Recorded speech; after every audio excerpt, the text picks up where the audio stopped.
Olá, bom dia a todos! Esse nosso momento, Entendendo a Comunicação Espiritual com o Livro dos Médiuns, pretende, resumidamente, falar sobre os capítulos desta que é uma obra básica da doutrina espírita, o Livro dos Médiuns.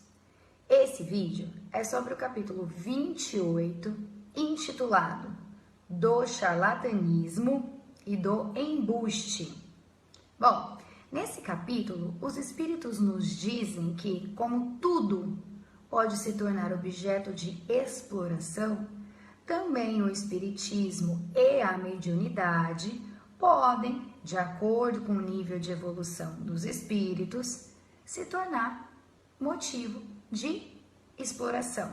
E aí acontece o charlatanismo e a mentira, o embuste. Bom, nos outros vídeos nós já falamos das categorias inúmeras de espíritos. Claro que um espírito elevado, como a gente também já viu em outros capítulos do Livro dos Médiuns, eles não se prezam à enganação. Quando eles observam, quando eles sentem que o médium tem egoísmo ou está atuando em causa própria, eles simplesmente se afastam.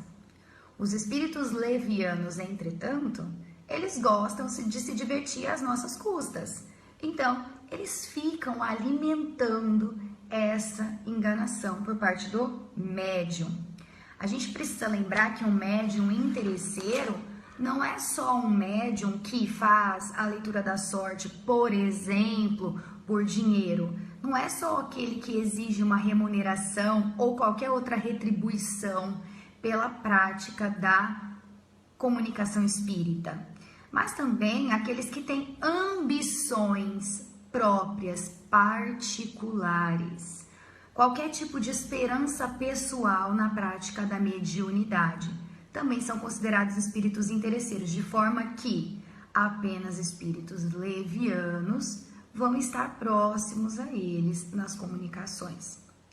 A mediunidade é uma faculdade concedida pela providência divina para o bem. E os bons espíritos, vale lembrar, se afastam daqueles que pretendem fazer da mediunidade um degrau para se chegar ao que quer que seja, que não sejam as finalidades propostas por Deus. Nenhum médium de qualquer categoria, e aí a gente está falando de comunicação escrita ou de comunicação oral ou aquele que faz os fenômenos físicos, qualquer tipo de médium, nenhum deles recebeu a faculdade da mediunidade para usar para si mesmo. Então, o absoluto desinteresse daquele médium é o que nos garante que não se trata de um charlatanismo, quando esse médium atua em causa do próximo e nunca em sua própria causa.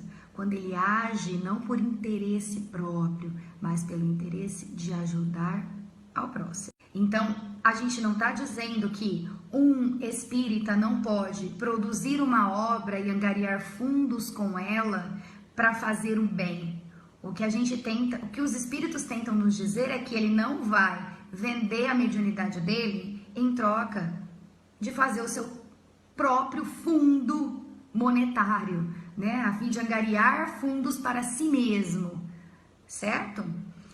A gente precisa lembrar também que não é porque um médico ilude, engana um paciente ou trata de maneira errada que todo médico vai fazer isso.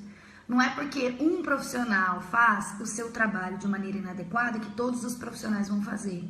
Então, não é porque um médium engana alguém, ou mente, ou usa o espiritismo para ter algum benefício próprio, que todo médium vai fazer a mesma coisa.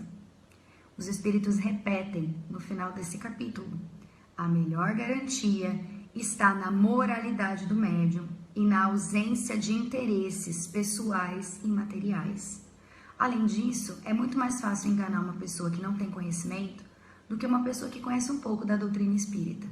Por isso é tão importante que nós nos dediquemos sempre ao estudo da doutrina e cada vez mais tentemos o nosso melhoramento pessoal e individual.